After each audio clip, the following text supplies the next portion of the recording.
আসসালামু আলাইকুম। প্রিয় দর্শক, আপনাদের সকলকে আমন্ত্রণ জানাচ্ছি অন্য মঞ্চের আলাপচারিতায়। পাপ হয়েছে সে কেন শেখ হাসিনার মন্ত্রণালয়ে গেল? আরে বাবা, শেখ হাসিনার মন্ত্রণালয় তো সেনার প্রধানও ছিল। শেখ হাসিনার মন্ত্রণালয় তো অনেক সচিবরা ছিল। শেখ হাসিনার অনেক পুলিশ অফিসার ছিল, অনেক মিলিটারি অফিসার ছিল। তাহলে তাদের কি হচ্ছে? এটা তো বিমান দুর্ঘটনা বলবেন না আমাদের শিশু হত্যা বলবেন? তাহলে ওরা কিসের জন্য এখানে আছেন? কেন এখানে আছেন? কি করতে তারা আছেন? আমার 20 জন শিশু এইভাবে নিরপরাধ শিশু মারা যাবে, তার দায় দায়িত্ব কেউ নেবে না? আপনি বলেন যে বার্নিং ইউনিয়ন হাসপাতালটা করে কি সামন্তলাল কোনো পাপ করেছিল?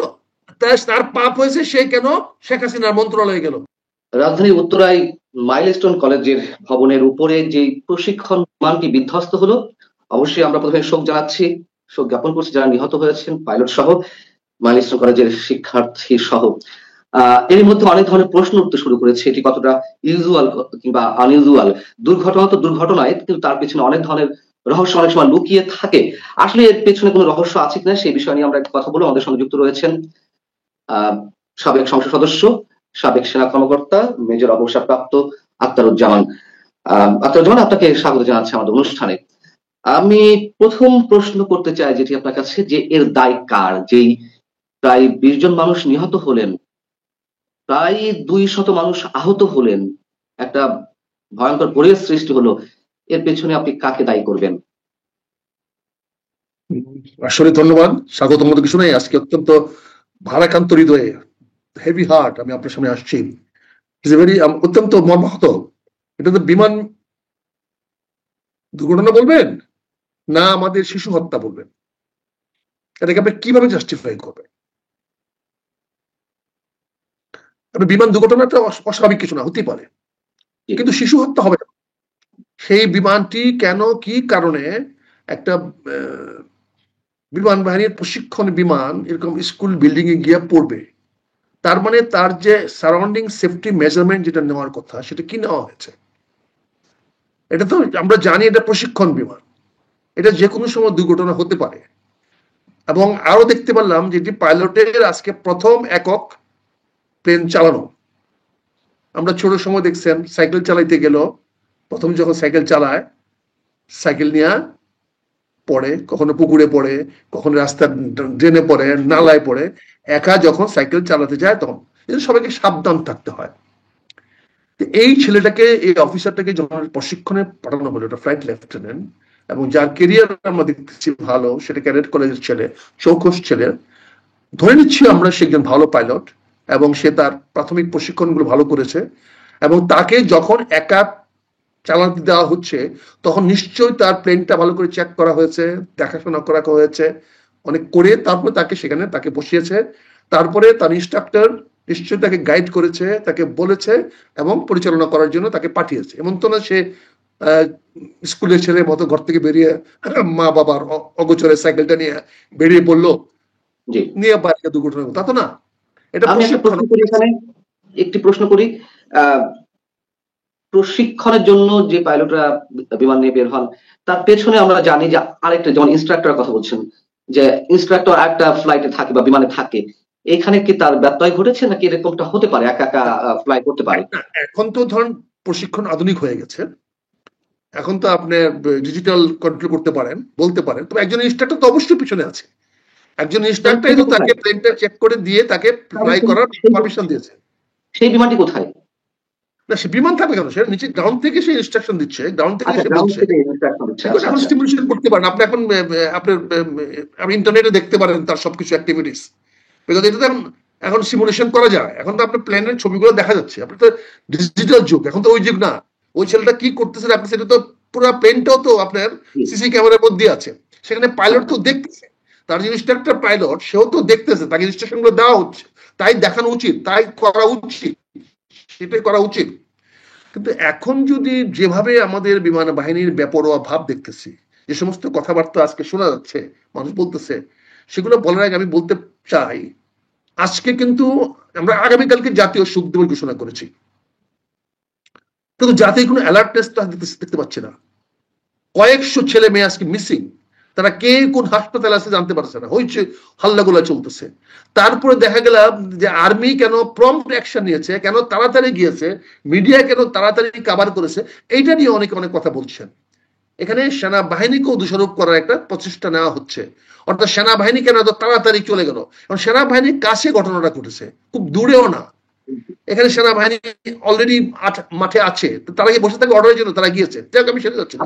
কিন্তু আজকে আপনাদের মিডিয়াতে আমি আপনাদের কাছে না না হ্যাঁ দেরি হলো প্রশ্ন উঠতো, একই অবস্থা। কিন্তু আমার প্রশ্ন আপনাদের মিডিয়াদের কাছে, যে মিডিয়াটা কিভাবে কন্ট্রোল দেখেন। এখানে শিশু হত্যা হয়েছে, বাচ্চাদেরকে মারা হয়েছে, এটা বলছেন না। বিমান দুর্ঘটনায় 20 জন ছাত্র মারা গেছে, এটা কিন্তু নিউজ হেডলাইন না। হেডলাইন একজন ফ্লাইট লেফটেন্যান্ট মারা গেছেন, তার নিউজ হেডলাইন, এবং তার কান্নার ছবি, তার পরিবারের কান্নার ছবি দিচ্ছেন। তাহলে বাকি বাচ্চাদের বিষয়ে হেডলাইন হয়েছে। আপনি স্ক্রল তো আমি দেখলাম, আমি তো এই ঘন্টাখানেক টেলিভিশনের স্ক্রল গুলো দেখলাম ভাইয়া। আপনি সেখানে দেখেন, আপনার আমার কথা হচ্ছে ঠিক আছে, দুটি আমার ইম্পর্টেন্স। আমার পাইলট ছেলে মারা গেছে, এটা প্রফেশনাল, মারা যেতে পারে, it's not very important things. দুর্ঘটনায় মারা গেছে এটা নিয়ে মায়া কান্না করা কিছু না, এটা নিয়ে টেলিভিশন নিউজ করা কিছু নাই। দুর্ঘটনায় মৃত্যুটা, মারা গেছেন উনি, এই ছিল কান্নাকাটি করা, this is stupidity of the media. কারণ সে অন ডিউটি, সে মারা যেতে পারে, সে ট্রেনিং করছে, সে রিস্ক তো আছেই, তার মারা যেতে পারে, এটা অস্বাভাবিক কিছু না, মারা যেতে পারে। এটা নিয়ে তো তার জীবনের এই ছিল, এই হইতো, ওই হইতে পারতো, এগুলা তো বলা যে রূপ মানে কাহিনী বলা। কিন্তু বড় কথা হয়েছে আমার শিশুগুলাকে মারা হলো, এটা তো হত্যা করা হয়েছে, এই শিশুগুলাকে হত্যা করা হয়েছে। এখন যদি কেউ বলে পরিকল্পিত হত্যা করা হয়েছে, আপনারা ডিনাই করবেন কি করে? এখন যদি কেউ বলে দেশের রাজনৈতিক অবস্থা অস্থিরতা সৃষ্টি করার জন্য, দেশের সরকারকে মানে নড়ে চড়ে বসার জন্য, সরকারকে চ্যালেঞ্জের মধ্যে ফেলার জন্য এই শিশুদের হত্যা করা হয়েছে।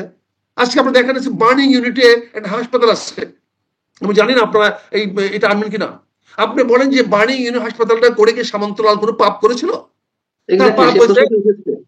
তার পাপ হয়েছে, সে কেন শেখ হাসিনার মন্ত্রণালয়ে গেল? আরে বাবা, শেখ হাসিনার মন্ত্রণালয় তো সেনার প্রধানও ছিল, শেখ হাসিনার মন্ত্রণালয়ে তো অনেক সচিবরা ছিল, শেখ হাসিনার অনেক পুলিশ অফিসার ছিল, অনেক মিলিটারি অফিসার ছিল, তাহলে তাদের কি হচ্ছে? এখন সামন্তলালকে আপনারা আজকের এই ক্রাইসিস পর্যন্ত তাকে আপনারা নিয়ে আসেন নাই, যে একজন এক্সপার্টাইজ বিল্ড আপ করছে। এবং আপনারা জানেন যে গত সাভারের বার্নিং কেসের পরে তার যে আউটস্ট্যান্ডিং পারফরমেন্স, এবং তারই কারণে একটা হাসপাতাল হয়েছে।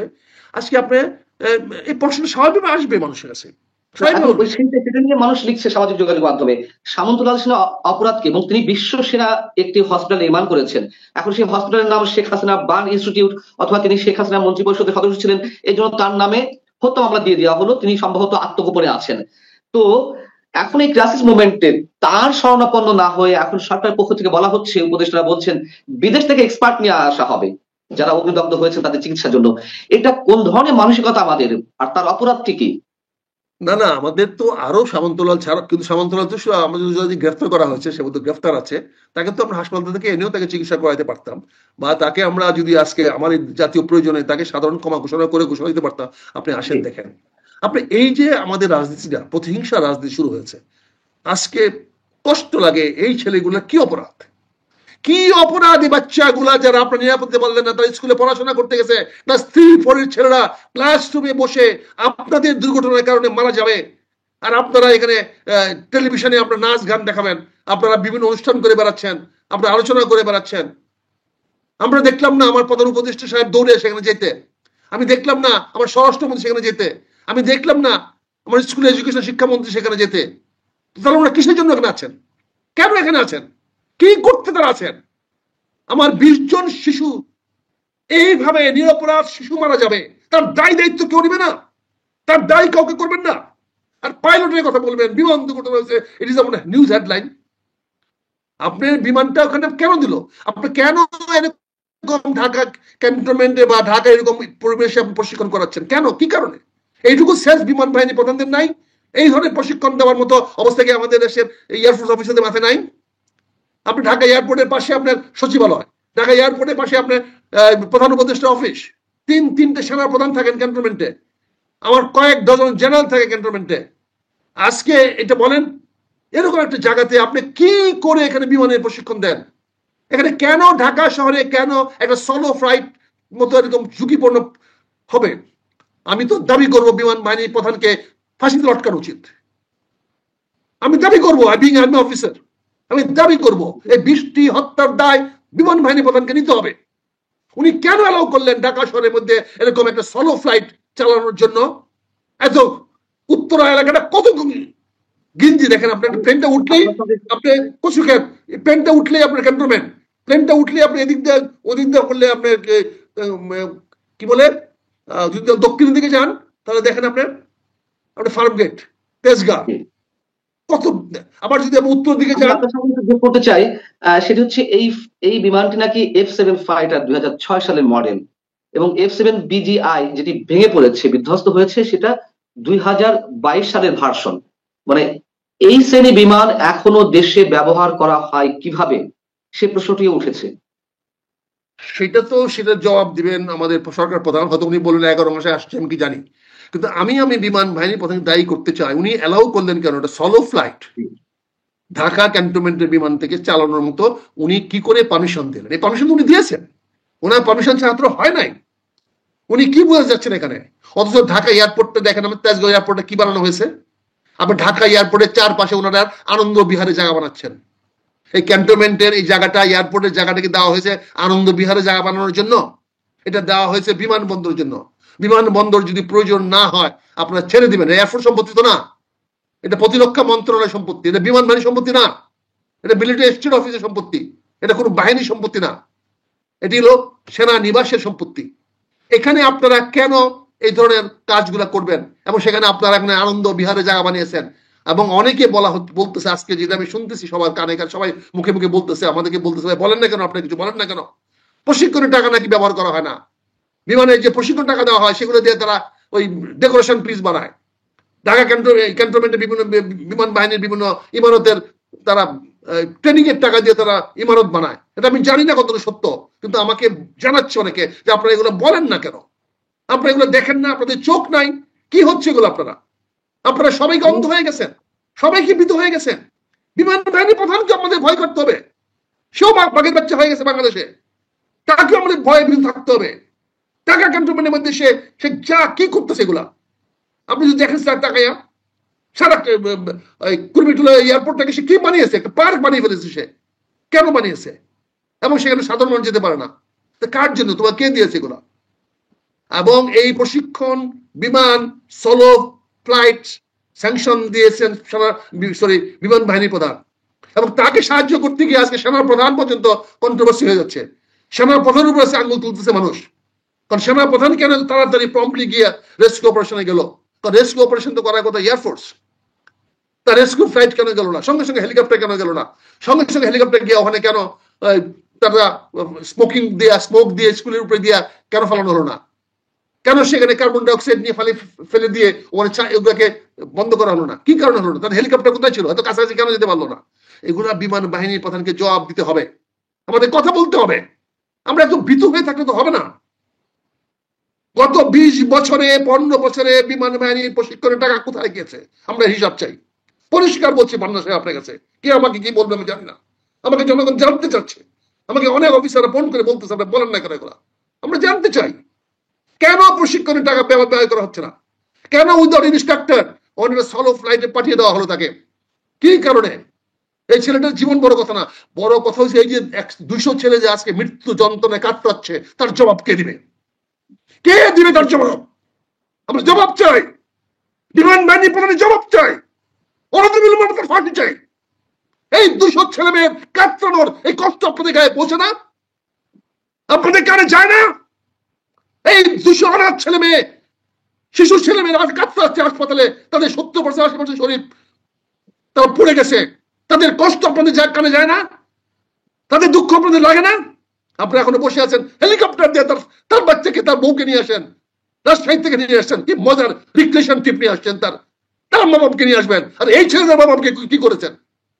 পাইলটের বাপ মাকে নিয়ে আসবেন রাজশাহী থেকে বাংলাদেশে প্লেন দিয়া, আর আপনি এই 200 ছেলে মেয়েদের খোঁজ দেন নাই কেন? আপনি চিকিৎসা ব্যবস্থা করেন নাই কেন? হেলিকপ্টার দিয়ে তাদেরকে কেন হাসপাতাল নিয়ে যান নাই? কি কারণে নিয়ে যান নাই? আজকে আমাদের কেন উষ্মা প্রকাশ করতে হচ্ছে? কেন এগুলো বলতে হচ্ছে? দেশটা কি হয়ে গেছে? ফ্রি স্টাইল হয়ে গেছে, যার যা খুশি। ডক্টর ইউনূস সাহেব, আপনি প্লিজ আল্লাহর ওয়াস্তে, ইট ওয়াজ ইউর ফরমোস্ট ডিউটি ছিল আপনার তাৎক্ষণিকভাবে এই 20টা মৃত্যুদের পাশে আপনি যাওয়ার। যদি শারীরিক কাজ দিতে না পারেন, you are medically unfit sir. Sir, you are medically unfit. আপনি বাইরের মতো ঘুমিয়ে যাচ্ছেন, ঘুমায় ঘুমায় রাষ্ট্র চালানো যাবে না। আই এম ভেরি সরি, আমি I to be harsh in my language. আমি এই 200 ছেলে মেয়ের কাতরানি সহ্য করতে পারতেছি না। এটা আমার সহ্যের সীমা বাইরে চলে যাচ্ছে। We cannot tolerate this. আমরা এগুলো সহ্য করতে পারবো না। আসলে আমরা মরি, আমাদের শিশুদেরকে, আমাদের সন্তানদেরকে হত্যা করার কোনো অধিকার পান্না আপনাদের নাই, আপনাদের কারো নাই। স্কুলে পড়তে যাবে শিশুরা, তার উপরে আপনি বিমান ফেলাইয়া দিবে তার উপরে নিয়ে, আর সেখানে শিশুরা মারা যাবে। 200-300 ছেলে মেয়ে আজকে সারা ঢাকা শহরে কাতরাচ্ছে। কোথায় আছে না আছে কেউ বলতে পারতেছেন না। কোন হাসপাতালে আছে বলতে পারতেছেন না। কোন হাসপাতালকে আপনি ইমার্জেন্সি ডিক্লেয়ার করেন নাই, কোন হাসপাতালকে রেস্কিউ স্টেশন বানান নাই, ডাক্তারদের ইমার্জেন্সি ডিক্লেয়ার করেন নাই, আপনি ডাক্তারদেরকে নিয়ে আসেন নাই। কেন আপনি উত্তরাতে সকল হাসপাতালগুলোকে ইমার্জেন্সি ডিক্লেয়ার করতে পারতেন না? ক্যান্টনমেন্টে সিএমএ ছিল, এয়ারফোর্সের ছিল, পারতেন না? আপনি ওখানে সামন্তলাল না আসে বাদ দেন সামন্তলাল, কিন্তু আপনি বার্নিং ইউনিটে অনেক ডক্টর আছেন, কেন আপনি সদস্য অ্যাম্বুলেন্স দিয়ে তাদেরকে সরাসরি নিয়ে গেলেন না? এই শিশুদের কান্না আপনাদের কানে যায় না? আপনি এত নির্দয়, আপনার ক্ষমতার জন্য এত লোভী হয়ে গেছেন, আপনার দেশটাকে বিক্রি করে দেওয়ার জন্য আপনারা সবকিছু হাত ঘাট বেঁধে লেগেছেন। আপনার লজ্জা করলো না আজকে? আপনারা ওখানে বসে দোয়া করেন, হাত তুলে দোয়া করেন, আপনারা ছুটে গেলেন না কেন? আপনার সমন্বয় কি বলেন, আপনারা কি করবেন? দেশের সংস্কার করবেন। এই সংস্কারবাদীরা ছুটে গেলেন না কেন আপনারা সেখানে দেখতে?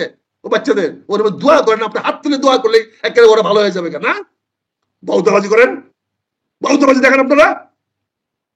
কাজে আপনাদেরকে আমি তীব্র ভাষায় প্রতিবাদ জানাচ্ছি এবং তীব্র ভাষায় আমি বিমান বাহিনী প্রধানের শাস্তি কামনা করছি। কারণ তিনি কেন ঢাকা শহরের মতো জায়গাতে একটা সোলো ফ্লাইট করার জন্য, একটা ফার্স্ট ফ্লাইট তাকে চালানোর মতো অনুমতি দিলেন? এর দায় নিতে হবে। আমরা ইমিডিয়েটলি তাকে ওএসডি দেখতে চাই। আমরা আজকের মধ্যে তাকে অপসারণ দেখতে চাই। উই ওয়ান্ট আমরা শুনলাম তিনি আবার নাকি তুরস্কে গেছেন আজকেই, এটা শুনতে পেলাম হঠাৎ করে। He should be called back. He should be called back and he should be removed from this post. That is disgrace. সে কেন অনুমতি দিল এই ঢাকা শহরের মধ্যে একটা সোলো ফ্লাইট, একটা পাইলট, একটা ফার্স্ট নভিস পাইলট এবং first trip, the first round, সে কি করে পারমিশন দিল? সে মানুষকে মানুষ মনে করে না? জি, আমি একটু 2 মিনিটের মধ্যে শেষ করবো। রাতজ্জামান, অনেক ধরনের গুঞ্জন, অনেক ধরনের গুজব উঠছে, সেই জায়গা থেকে যদি আমি আপনাকে প্রশ্ন করি যে দুর্ঘটনা তো দুর্ঘটনায়, তারপরেও যদি বলছিলাম যে এর পেছনে অনেক রহস্য হয়তো থাকতে পারে, কোনো দুর্ঘটনার পেছনে, কোনো দুর্ঘটনার পেছনে নানান ধরনের ডিজাইন থাকতে পারে। আপনি কি মনে করেন যে এর পেছনে আসলেই কোনো ষড়যন্ত্র আছে, যারা ষড়যন্ত্রের বিভিন্ন ধরনের প্রশ্ন তুলছে? দেখেন, যে কোনো কিছু পিছিয়ে মানুষ ষড়যন্ত্র খুঁজতে পারে, কিন্তু এখানে আমি 3টা জিনিস দেখতে পাচ্ছি, যেই 3টা জিনিস আমাদের গ্রস ভায়োলেশন হয়েছে, এর জন্য দৃশ্যমান। একটা হলো এই ফ্লাইটটি, এই ট্রেনিং প্রশিক্ষণটা দেওয়ার জন্য অনুমোদন করে দিয়েছে। ঠিক আছে, ওগুলো তো আপনি বলেছেন। এখানে হয়তো এই যে আমি আজকে বিমান বাহিনী প্রধানের উপরে যে চড়াও হয়েছি বা কথা বলতেছি, হয়তো এইটাও মনে অনেক মধ্যে ষড়যন্ত্রে তাকে আমরা সরানোর জন্য বলতেছি, তার ব্যর্থতাকে আমরা হয়তো এভাবে আমরা দেখতে পারি। কিন্তু তার আগে এই সব বিষয় নিয়ে কোনো ষড়যন্ত্রের কোনো, যেমন এটি কতটুকু সত্য আমরা জানি না। যেমন একটি বিষয় খুব ভাইরাল হয়েছে, অ্যানোনিমাস মেইন পেজ নামে একটা ফেসবুক পেজ, সেখানে গত 19 তারিখে একটি পোস্ট দেওয়া হয়, এই school building will clubs living lots of kids lifeless, we see a terrible disaster fast coming, this will be as a result of poor maintenance of the building. কোন building এর কথা বলেছে আমরা জানি না, পুয়ার মেইনটেনেন্স এর কথা বলা হচ্ছে। এটা খুবই ক্লিয়ার। শুনেন, আমাদের শিক্ষামন্ত্রী যিনি আছেন, তিনি ইন্টারন্যাশনাল রিফিউজির অর্গানাইজেশনের একজন লোক। ইন্টারন্যাশনাল রিফিউজি যারা হ্যান্ডেল করে, they are all criminals, all international criminals. তারা মানুষকে এক দেশ থেকে আরেক দেশে পাচার করে, এক দেশ থেকে আরেক দেশে পাচার করে। এটা হলো ক্রিমিনাল অ্যাক্টিভিটিজ। অল যারা আমরা দেখবেন যে রিফিউজিস যারা হ্যান্ডেল করে, রিফিউজি মানে কি? এক দেশ থেকে বিতাড়িত হয়। So he was the refugee in charge. Now এখন নতুন করে কাজ করার জন্য কি হচ্ছে, স্কুল বিল্ডিং নতুন করে করতে হবে, নতুন করে বানাতে হবে। ফলে এটা তো হইতে পারে, ষড়যন্ত্র হতে পারে, স্কুল বিল্ডিং গুলো পুরনো হয়ে গেছে, নতুন করে করতে হবে। নতুন করে করতে গেলে নতুন করে সামান্য কয়েক কোটি টাকা লাভ করার জন্য এতগুলো হত্যাকাণ্ড করা হবে, এটা কি মানা যায়? লাভ না, হাজার হাজার কোটি টাকা লাভ।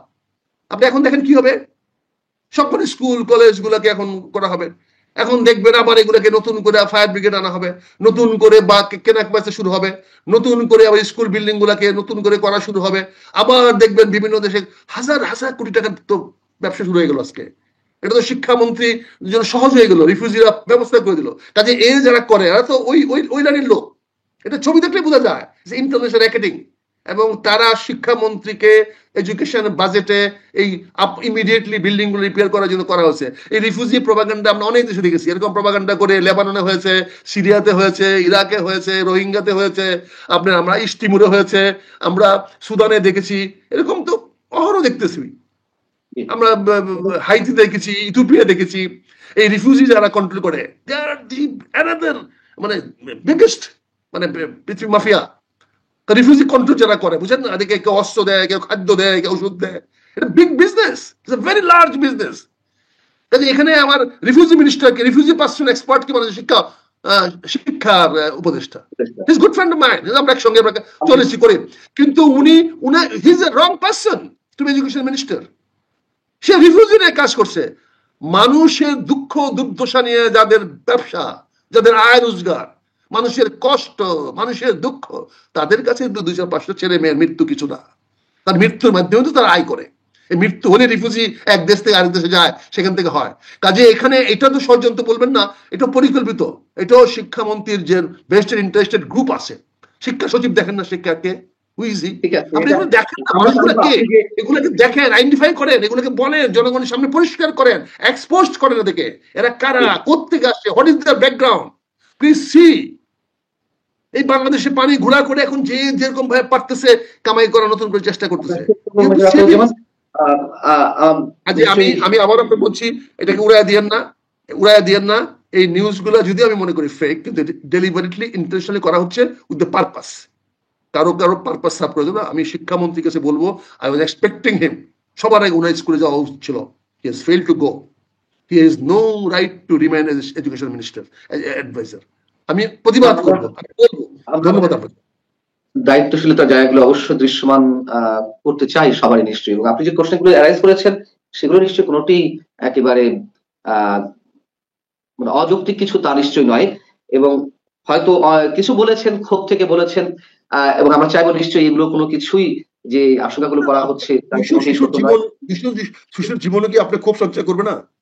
অবশ্যই না, আমি বলছি আপনার মানসিক অবস্থা নিশ্চয়ই এরকম অসংখ্য মানুষের যন্ত্রণা হচ্ছে, ভিতরে ছটফট হচ্ছে, কাতরাচ্ছে, মৃত্যুর মধ্যে কাতরাচ্ছে। এদের জন্য খুব কেন? আমি তো পারলে আমি মেরে ফেলতে পারছি চাই ওদেরকে, ওই যে লোকগুলা ব্যর্থতার জন্য হয়েছে। আমার যদি ক্ষমতা থাকতো, I would have killed them. অনেক ধন্যবাদ মেজর আকরুজ্জামান আপনাকে।